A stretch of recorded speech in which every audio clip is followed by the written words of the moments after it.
Hoje nós vamos meditar no Evangelho de Mateus, capítulo 20. O tema da nossa mensagem é a grande pergunta. Nós gostamos que nos façam perguntas quando a gente sabe as respostas, mas ficamos constrangidos quando não sabemos o que responder, ou quando somos pegos de surpresa.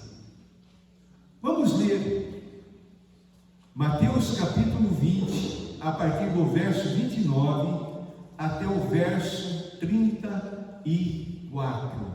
Para isso eu quero convidar você a se colocar em pé,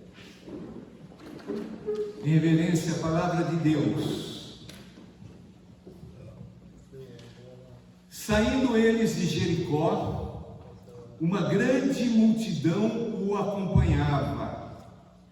Eis que 2 cegos, assentados à beira do caminho, tendo ouvido que Jesus passava, clamaram: Senhor, filho de Davi, tem compaixão de nós.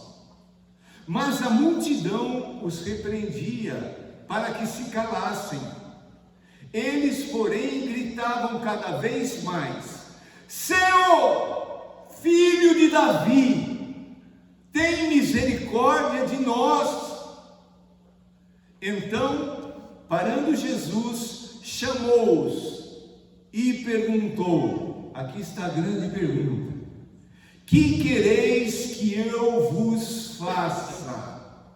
Deixa Jesus fazer esta pergunta para você. O que você quer que Jesus te faça? Deixa o Espírito Santo ressoar essas palavras ao teu coração.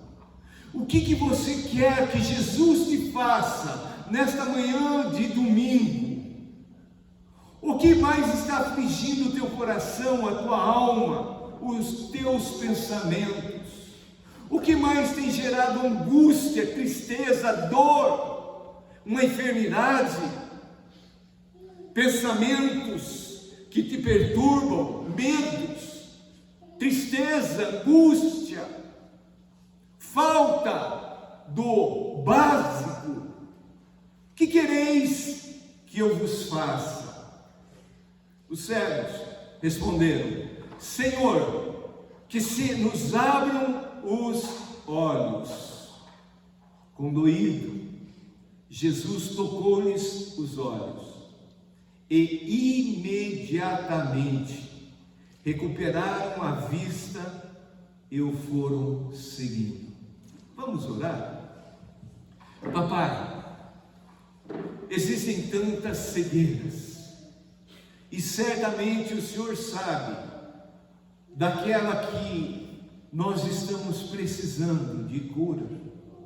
Por isso, Senhor Deus, queremos olhar para essa história, aprender, Senhor Deus, com esses 2 insignificantes cegos que tomaram uma decisão, que não ficaram ali se sentindo coitadinhos, que resolveram clamar, gritar, pedir por socorro àquele que é o único que pode fazer o milagre. Senhor, que possamos quebrar os protocolos, que possamos, em meio à multidão, se necessário for, gritar por socorro, na certeza de que o Senhor nos atenderá. Fala conosco, Pai. Já conhecemos essa história, já sabemos aqui da resposta, do milagre, mas fala com cada um de nós. Nós te suplicamos em nome de Jesus. Amém. Amém. Os irmãos podem tomar assento. Lembra na escola quando nós aprendemos os 5 principais sentidos do ser humano? Olfato, Não é? Com a pandemia, tem alguns que até o dia de hoje estão ali sem sensibilidade, né? De sentir o cheiro. É tão gostoso, né? Daqui a pouco o fogão vai ser ligado, o cheirinho, a gente, cheirinho de coisa boa. O paladar, muitos também têm perdido o paladar. Sabe aquela gripe bem forte? Você já pegou aquela gripe? Se põe na boca, tudo tem o mesmo gosto, um gosto meio de queimado, não é? Eu aprendi que quando estou assim, comer azeitona é bom. Azeitona não perde, né? Ali é o gostinho da azeitona. Se você quiser comer azeitona, é só ir na casa do Diniz, sempre tem, não é? O paladar, a visão. Dá uma olhadinha do lado. Até que no nosso meio não tem muita gente com óculos, né? Mas tem bastantinho até, né? A visão. O que mais? A audição. Está ouvindo, Dona Maria? Está de aparelho? Ah, esqueceu? Então eu vou falar mais alto, irmã. Né? A audição. Muitos também são acometidos, né? Por doenças ali e perdem parte da audição, outros perdem totalmente. E o tato, o toque. Eu, como introdução, eu quero falar de 3 desses sentidos. Primeiro, audição. Olha o verso de número 30. Eis que 2 cegos assentados à beira do caminho, tendo ouvido que Jesus passava. Primeira coisa que aconteceu, eles foram tocados nesse sentido, ouviram. Você já ouviu sobre Jesus? Certamente que sim. Quantas mensagens, não é? Eu lembro que na minha época era só ali o que o pastor pregava. Depois começou no rádios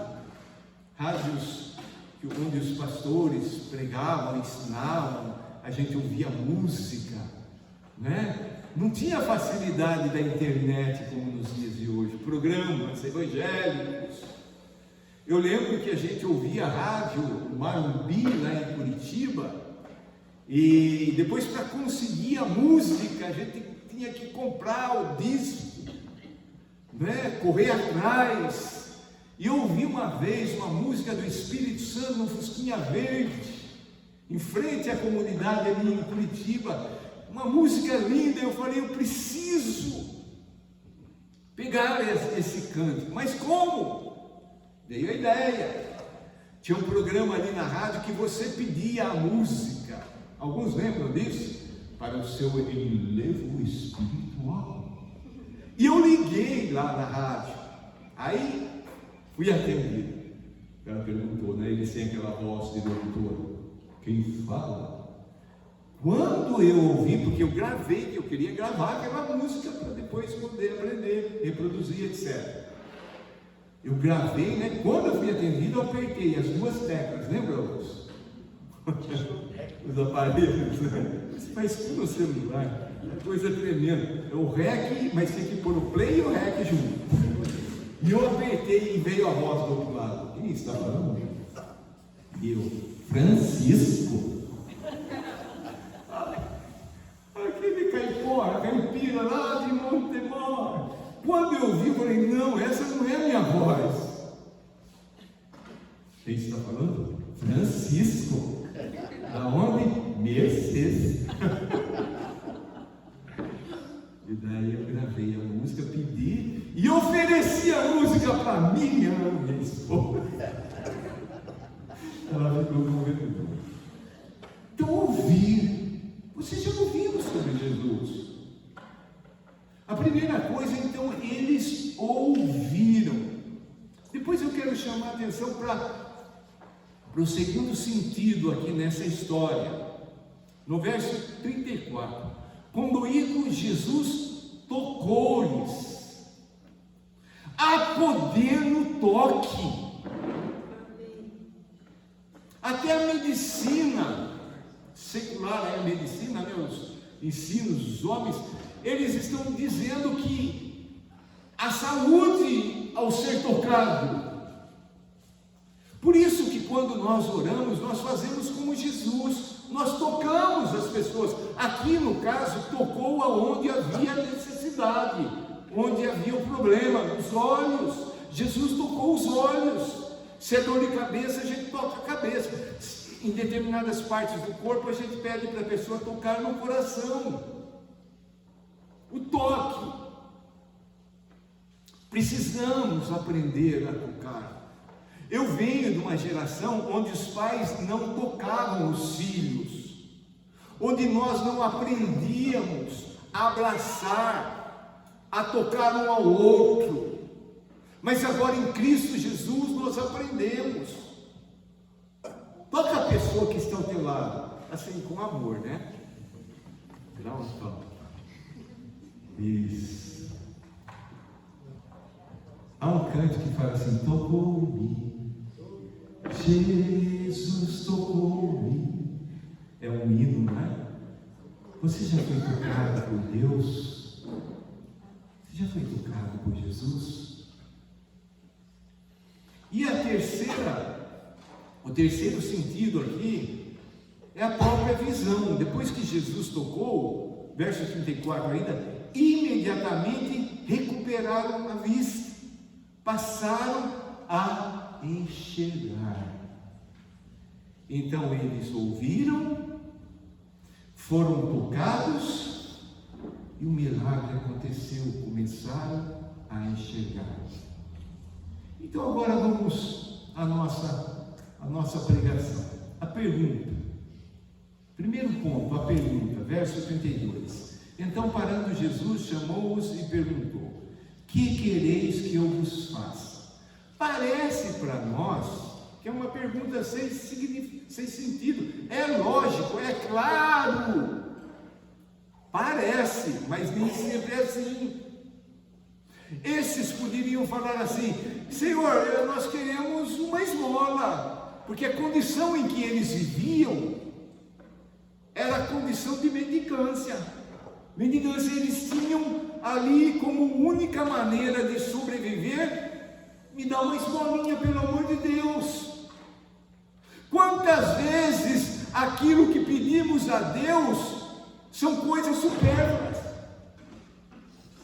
Não pedimos aquilo que verdadeiramente estamos precisando. Por exemplo, só um exemplo. A pessoa está com febre. Jesus chega e faz a pergunta: que quereis que vos faça?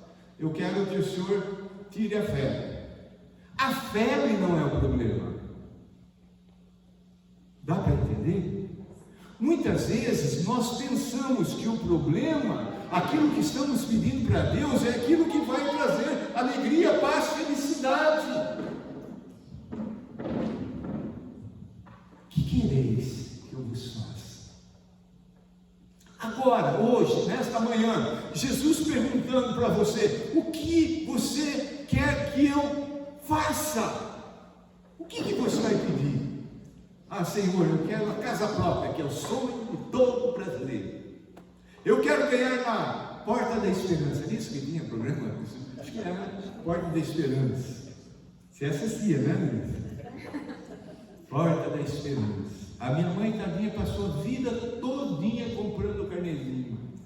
Ela falava: mãe, para, mãe. Ela não, depois ela ia para Campinas e nas lojas do Silvio Santos ela retirava os objetos, só que pelo preço o dobro, 3 vezes mais, né? Mas ela não gostava. E depois ela ficava, domingo saíam os números, ela ficava marcando a carteirinha, né? Talvez num domingo, né? Num domingo desses, se Jesus aparecesse para ela, talvez ela falasse: ah, que eu consiga ganhar aqui na cartela. O que nós temos pedido para Deus? Coisas acerca desse mundo ou coisas do mundo vindouro? Coisas passageiras ou coisas eternas? O que nós temos pedido? Guarda essa pergunta de Jesus. Agora nós vamos olhar um pouquinho para os cegos. Vamos voltar lá no verso 30.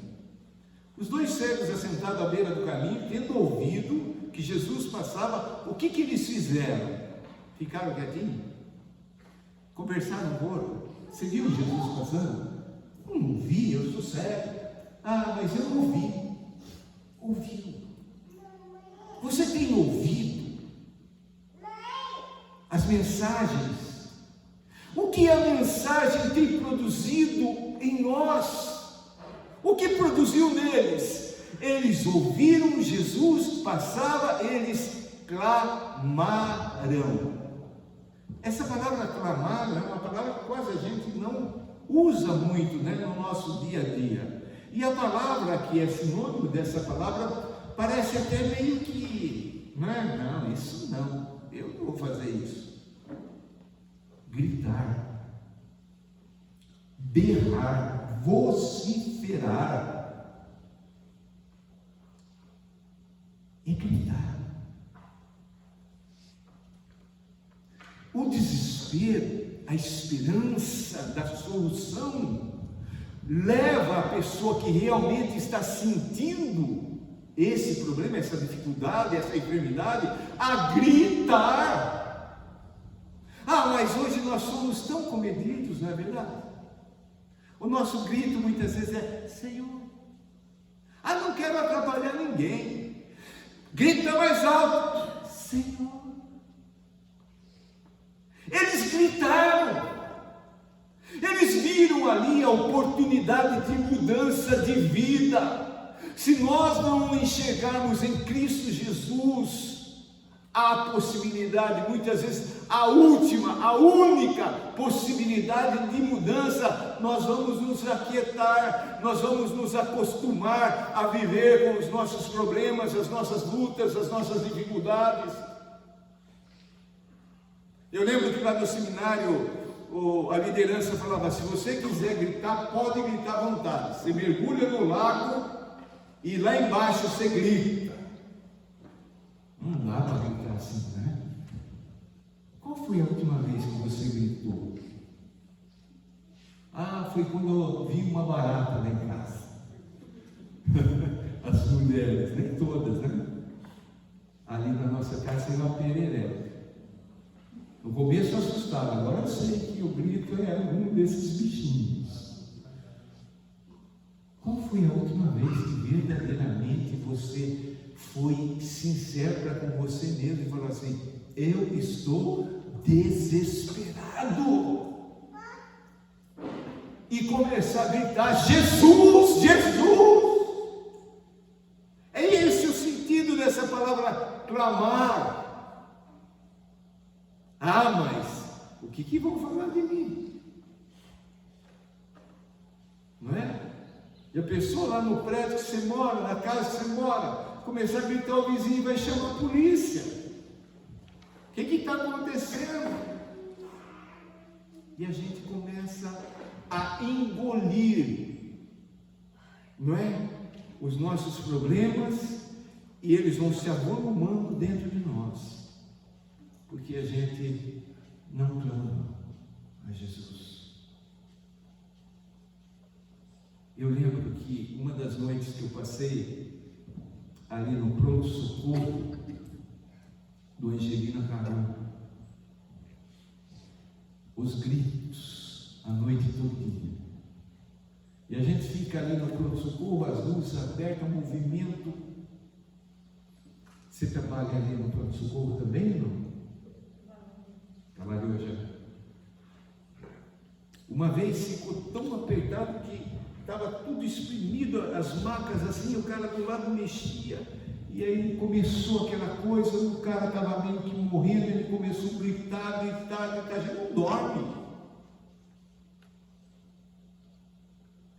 Mas quando a gente vê que Cristo Jesus está passando, a gente ouve, Ele está aqui agora. Nós precisamos retomar aquilo de rasgar o pulmão, na certeza de que Jesus vai nos atender. Agora, olha só, eles gritaram. O que eles gritaram? Senhor. Eles reconheceram Jesus como Senhor, o Curios no original, o dono, o Criador de tudo. Senhor, Filho de Davi. Reconheceram também Jesus como Messias, aquele prometido, aquele que viria para libertar o povo de Deus do cativeiro. A gente percebe aqui que, apesar de cego, eles viam a Jesus melhor do que muitos daqueles que estavam seguindo a Jesus.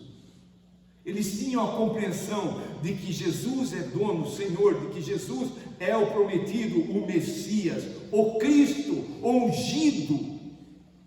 E o que eles pediram? Tem compaixão de nós, tem pena de nós, tem dó de nós, tem misericórdia de nós. Mas nós nos acostumamos com os nossos problemas, nós acostumamos com as nossas dores, com as nossas enfermidades, e a gente começa a chamar de minha dor de cabeça, minha dor no estômago. E a gente não pede, a gente não clama, a gente não crê. Aí a segunda coisa que nós percebemos aqui é que eles perseveraram. No verso 31, isso acontece nos dias de hoje. Mas a multidão os repreendia para que se calassem. As pessoas muitas vezes mais próximas, as pessoas ao nosso redor, muitas vezes são as primeiras a falar: ei, fica quieto aí, não está percebendo? Você está aí, calma lá. Vem aquele balde de água fria na nossa esperança. Como o diabo tem usado tantas pessoas para se oporem à obra de Deus em nós. Queridos, nós temos que chegar numa posição em Cristo Jesus, que nada de fora mais nos abale. Fiquei sabendo uma notícia. Não é possível. Que vai ser de mim? Jesus, ele ressuscitou, ele venceu, ele vai vir buscar a igreja, nós temos a vitória garantida, nada pode nos abalar. Se Deus é por nós, quem será contra nós? Então nós precisamos, como esses, vencer a multidão. Notem que muitas das pessoas que receberam o milagre, a cura, o perdão, foram pessoas que não se fecharam no sistema. Lembra daquela mulher? Mesmo impura, mesmo com a lei, falando que ela não podia ficar junto de outras pessoas, ela entrou no meio da multidão, foi por trás de Jesus, e ela cria que se tocasse em Jesus, ela seria curada, e ela assim o fez. Nós nos tornamos muito, como é que fala assim, dentro da caixinha? Politicamente correto. Age assim, a situação é assim. Queridos, quando eu olho as pessoas que seguiram Jesus, quando eu olho para o próprio Deus, que diz na sua palavra que as coisas de Deus são loucuras, e nós somos loucos. Mas o sistema errado, religioso, nos coloca, Jesus livra. A gente tem um encontro com Jesus, a gente se vê livre, mas depois o sistema errado, religioso, nos coloca novamente dentro de uma caixinha. Tem que ser assim, assim, assim. Eles perseveraram. O povo lá, multidão, repreendia. Eles, porém, gritavam cada vez mais. Foi um incentivo para eles. Foi como jogar gasolina na fogueira. Eles quiseram, a multidão não quis abafá-los, mas eles, porém, gritavam cada vez mais. Será que a gente não deixou, não é, aquele primeiro amor passar? A Miriam, a primeira coisa que ela ouviu de mim foi uma das líderes do seminário falando que eu era boa pessoa, mas eu era meio o que mesmo, né? Meio louco. Mais louca foi ela, né? A gente está ficando muito água com açúcar, né? A gente precisa voltar a fazer, gritar. Imagina, já viu lá no centro de Curitiba, lá no pé de Bondinho, de vez em quando pinta os loucos lá e começam a gritar, uma Bíblia na mão e começa, Jesus, já viram? Eu lembro uma vez nós chegamos lá no nosso ponto de pregação, Bondinho, aí estava um cara com a Bíblia na mão e gritando. Aí nós paramos, ficamos ali esperando ele desocupar o nosso lugar para pregar. Aí o cara do meu lado falou, cara trouxa, cara bobo, e começou, e eu dando corda, né? Cara, tal, e o cara via, ele ficava vermelho de tanto gritar. E aí percebemos que ele não ia deixar ali o lugar tão cedo. Daí eu falei, vamos procurar outro lugar. E o rapaz conversando comigo ali, eu saí, ele saiu atrás. Aí ele falou assim, onde você vai? Eu falei, eu vou fazer a mesma coisa que esse cara está fazendo. Ele falou, não, mas desculpa, é que não sei o que tem e tal. Se o mundo não vê que somos loucos, é porque nós estamos sendo iguais ao mundo. Então eles perseveraram. Fique quieto aí, vocês estão... Gritavam mais alto ainda. Aleluia. E a outra coisa que a gente percebe nesses dois cegos é que eles foram objetivos. Agiram, falaram com objetividade. Eles sabiam o que queriam. Jesus não perguntou para ele, o que quereis que vos faça? Verso 73. É Jesus mesmo que está falando? Sim, sou eu. É que a gente não enxerga, sabe? Eu sei que vocês não enxergam. O que vocês querem que eu faça? Bom, que a gente tem tanta coisa, né? Que a gente precisa pedir, aproveitar a oportunidade. Não, eles foram objetivos. Senhor, que se nos abram os olhos. Eles nem pediram assim, Senhor, cura a cegueira. Queremos criar os olhos. Será que a nossa oração tem sido objetiva ou nossa oração é aquela uma aqui? Sabe, tem muitos cristãos que oram assim, Senhor, naquela falsa humildade. Se o Senhor quiser. Jesus perguntou, você quer? Sabe o que é, Jesus? Se o Senhor quiser. Deus, se o Senhor quiser, o Senhor pode. Deus, eu tenho tantos problemas. Eu tenho um mar de problemas. Eles podiam até hoje estar contando a vida, a ladainha da vida deles. Não! O que você quer? O Watchman não. Paul Yang-cho, ele tinha uma técnica dele, cada um tem. Então ele tem um livro que ele ensina ali, né? Mas é a maneira dele. Mas eu achei interessante. Uma pessoa estava lá orando, ele acho que foi por uma bicicleta, mas nada acontecia. Aí ele aprendeu que ele tinha que ser objetivo. Então ele começou a orar por uma bicicleta verde, era verde. Sabe, muitas vezes Deus fica, o que você quer? E a gente fica fazendo, né? Dando voltas, e a gente não fala, Deus, eu quero. Por exemplo, a Lídia, se a gente perguntasse, Lídia, o que você quer? O que você acha que ela iria falar? Eu quero que chegue logo dezembro. Né? Já pensou se no dia, vai ser aqui, Lídia? No dia que você estiver entrando, Jesus vem buscar a igreja. Deus, eu não quero subir agora. Não faça isso, Bíblia. Então eles foram objetivos. Você já orou para Deus matar alguém? Alguém já orou para Deus matar alguém? Levante só um dedinho assim. Você orou, eu sei que você orou. Levanta o dedo aí, mano. Não dá certo, né? Casal, quando vem falar comigo questão de separação, eu falo, então Deus vai matar um dos dois, porque é a única maneira.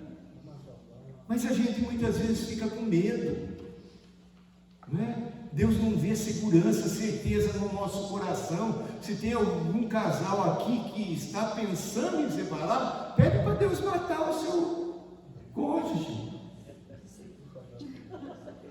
É misericórdia mesmo, mas é a única maneira. E muitas vezes a gente fica falando, né? Não, Deus, sabe o que é? Oh Deus, oh Deus. E a gente não é sincero, a gente não fala aquilo que está no nosso coração. Se a gente não sabe o que a gente quer, como é que Deus vai responder a oração? Senhor, abre os meus olhos. Eu tenho um problema na vista esquerda desde criança, toxoplasmose, fez uma cicatriz na retina, não tem o que a medicina possa fazer. Eu continuo orando. O Senhor tem poder para curar. Eu creio. O tempo de Deus não é o meu tempo. Agora, muitas vezes a gente pede, dali 5 horas, 5 dias, 5 meses, 5 anos, a gente esquece. Então, na verdade, a gente não queria. Por isso que eu vejo que quando Jesus fala para a gente ser como criança, a criança, quando quer alguma coisa, nós temos uma criança em casa. Dá. Não esquece. Aí se você fala do seu aniversário, ele todo dia vai perguntar, você é pequenininho, já chegou meu aniversário? Está longe meu aniversário? Quando vai ser meu aniversário? E continua ali insistindo, objetivo. Então, vimos a pergunta de Jesus, vimos a situação dos cegos, agora vamos para finalizar a nossa pregação. Ponto 3, Jesus cura. Ponto 1, Jesus pergunta. Ponto 2, os cegos gritam. Ponto 3, Jesus cura. Repita comigo, Jesus cura. Jesus cura. Tudo. Não é? Com o passar do tempo, a história, né, foi dividindo. Nós homens somos corpo, alma e espírito. E hoje parece que está certo, mas não está, é errado. O corpo ficou para a medicina, a alma ficou para a psicologia, psiquiatria, e o espírito ficou para Deus, ficou para a igreja. Ah, que saudade quando o crente vinha pedir ajuda, conselho, oração, para tudo. Hoje as igrejas têm departamentos de psicologia, de psiquiatria, etc. Parece que Deus não resolve mais. Deus é o mesmo ontem, hoje, será sempre. O problema nosso é que nós perdemos a comunhão com Deus. Condoído. Sabe por que muitas vezes nós não conseguimos ver a manifestação do poder de Deus? Porque nos falta essa palavrinha aqui, condoído.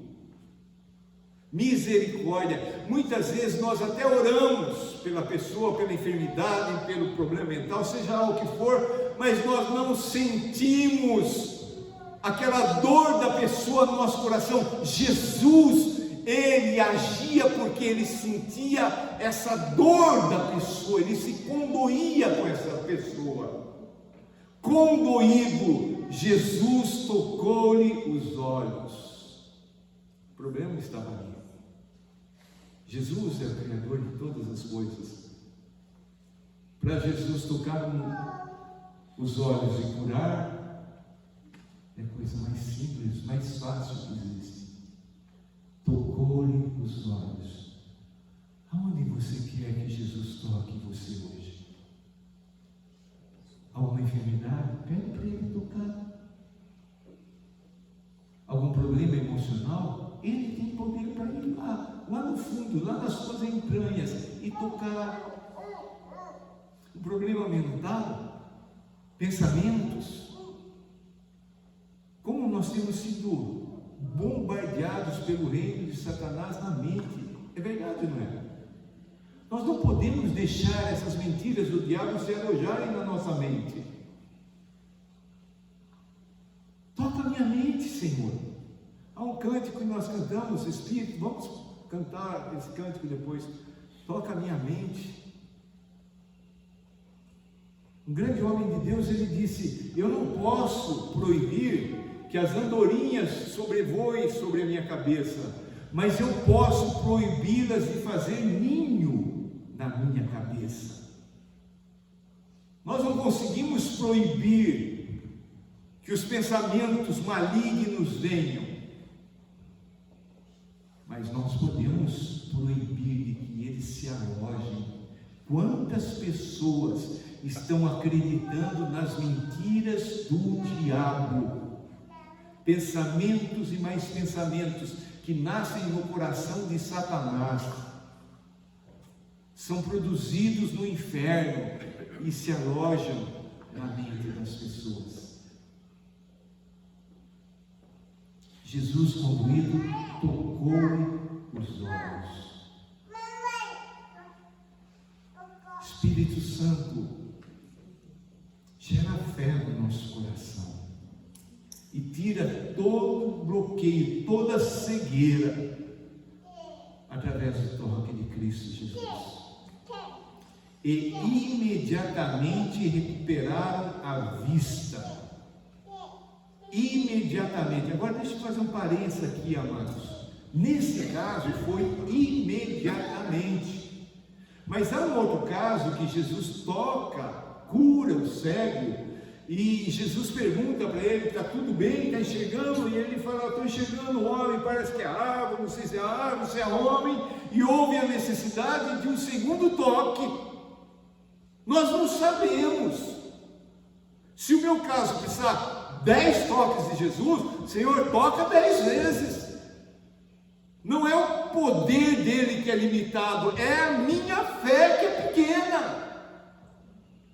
Eu não posso falar assim: não foi da vontade de Deus que eu fosse curado, a não ser que o Espírito Santo de Deus fale como falou para Paulo. Não precisa orar mais, porque não vai acontecer. Aí você para. Mas caso contrário, Deus quer ver se há perseverança nos nossos corações. Essa palavra perseverança tem que chacoalhar a nossa fé. Só vão ser salvos, está em Apocalipse, aqueles que perseveram. Hoje eu estou bem, amanhã não estou. Amanhã, hoje glória a Deus, amanhã não quero saber.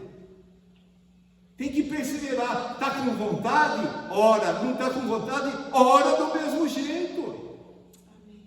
A vontade é a alma. A alma milita contra o espírito. Aqueles que são dirigidos pela alma, em pouco tempo vão se afastar de Deus. É gostoso quando a gente está sentindo a presença de Deus, não é? Mas tem dia que a gente não está sentindo. Deus não está ali quando nós não estamos sentindo? Ele está. E aí a gente precisa exercer a fé, tá? Então eles recuperaram a vista imediatamente. E o que eles fizeram? Oba, agora estamos vendo. Vamos lá pro festão, vamos lá pro bailão, vamos lá pro, né? Queria ir lá no Beto Carreiro, olhar tudo lá. É bonito, né? É gostoso. Mas eles não fizeram nada disso. O que eles fizeram? Seguiram Jesus. Sabe por que muitas vezes Deus não nos cura? Porque Ele sabe que se curar a gente vai se afastar dele. E tem muitos que assim fazem. A pessoa é limitada nos bens, a pessoa é limitada ali e ela está ali na igreja, ela está ali louvando a Deus, tal. Deus começa a abençoar, ela começa já. Conhece casos assim? Seguiram Jesus. Como conclusão, eu coloquei uma frase bem simples: devemos gritar pedindo socorro a Jesus. Quero convidar você a baixar a tua cabeça e fechar os seus olhos.